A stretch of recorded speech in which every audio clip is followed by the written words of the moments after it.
You're watching Channel 7. Welcome back to even more Daily Rundown with me, Dan Morfitt, and Kaye and Tosh.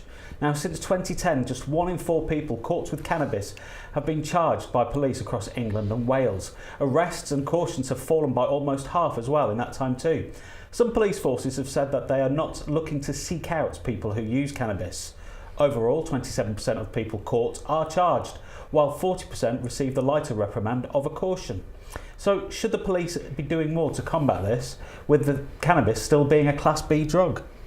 I think they should be more consistent. I don't see why it should be a geographical thing that means you've got more or less chance of getting a caution. The law's the law wherever you are. Well, I think it ought to be, because otherwise how is that supposed to instill any ideas in the public as to what they should or shouldn't do? And I just think it's crazy that the figures are so different depending on where you live. It's either a caution or it's not.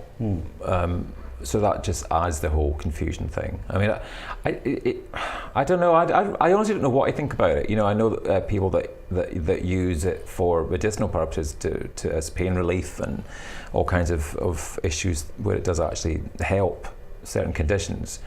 But I've also seen so many dull, tedious dope heads, the most boring people you could ever want to talk to. And you just think, well, I don't know. I'm not quite sure where I stand on it, but I do think if the police have an opinion or have a price to pay, it should be consistent across the board. Yeah, well, I'm not surprised that there's a fall off, because I think to a certain extent, I think it must be to do with about prioritisation. Police budgets have been under pressure. They've fallen 18% over the last 5 years. Police numbers have fallen 12%. So at certain points, you've actually got to start deciding what you're going to do in terms of, there was the quote about, well, we're not in terms of what you seek out. But I think it's right to say, well, what's guiding that? Is it just you're just going, well, actually, it's just fallen off the bottom of our agenda today? It doesn't seem like a coherent national policy, does it? But it's also one of the points that was supposed to be for the reasons for having police commissioners and elected police commissioners was to do with setting of priorities. Now, there's no reason why someone shouldn't have stood as police commissioners to say, well, for example, we don't think that that's as big a priority as housebreaking, for example. Yeah, fine, but no one would have actually done that, because you probably wouldn't have got elected with the people that actually want to bother to elect a police commissioner in the first place.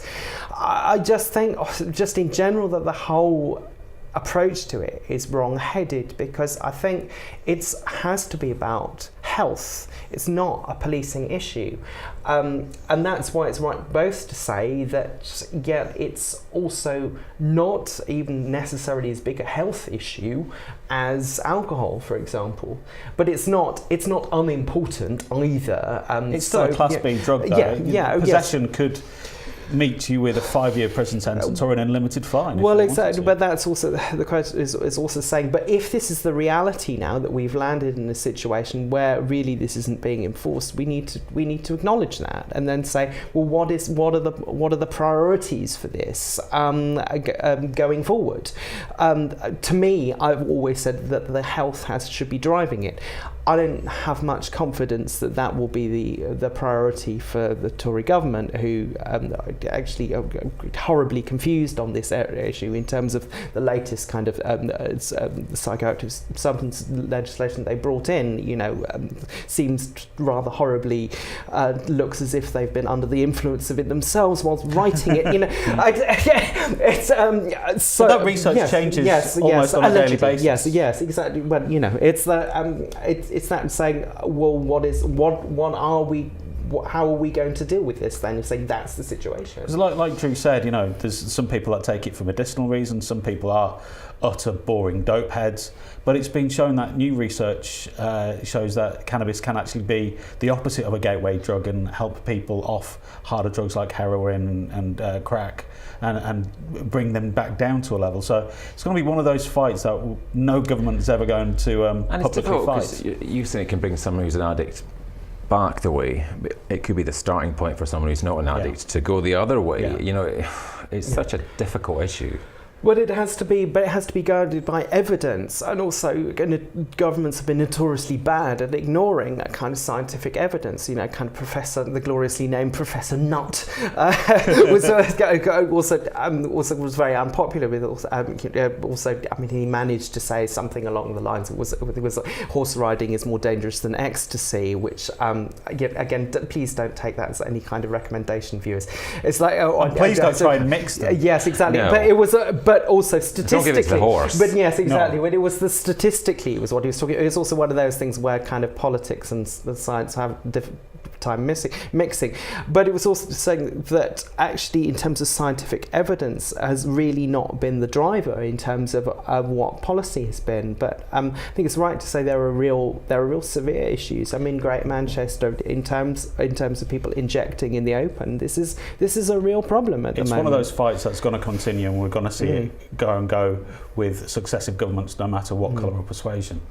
Right, let's look at our final story for now. It boasts spectacular scenery, a temperate climate and a labour shortage in key areas. But New Zealand's most appealing attribute is that it's 18,000 kilometres away from Boris Johnson.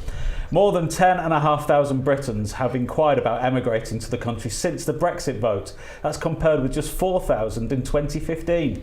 The day after the vote, the website received almost 1,000 British registrations, almost 10 times as many as the previous day's tally of just 109. So should we all move to New Zealand? That is the question. And is that the only option? Then, yeah, there is nowhere else we can go. It's New Zealand or bust. It's weird because, I mean, you know, we're sort of laughing about it, but it is it's something that actually just came to my mind at the weekend. I met somebody who's lived down here for years, but is from Scotland. He works for himself and he's now bought a place and he's moving back up. And I said, well, why? Oh, he said, Brexit. I just don't want to live in a place that's going into with Brexit. So, and it's weird because it just sort of made me think that I think that's just the start of it, you know. So he's wanting to move back north of the border. Yeah, he just feels that it's going to be a much better situation up there because obviously Scotland didn't vote for Brexit and that probably will lead to another independence vote, which may well go through again. And out of all the politicians on the market right now, Nicola Sturgeon seems to be the only one that's sort of like got a vague idea in her head. So I'm thinking, I think, yeah, that there will be a lot of people not just thinking about New Zealand, and it's just something that is going to, I think it's going to just quietly happen, or it will be like an end of a news story like this, but actually the overall effect will be a lot more serious.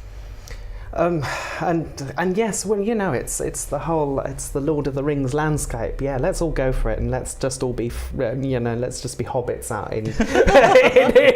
in New Zealand. They're all normal size. Yeah. And, Oh, well, no, I'm disappointed now. No.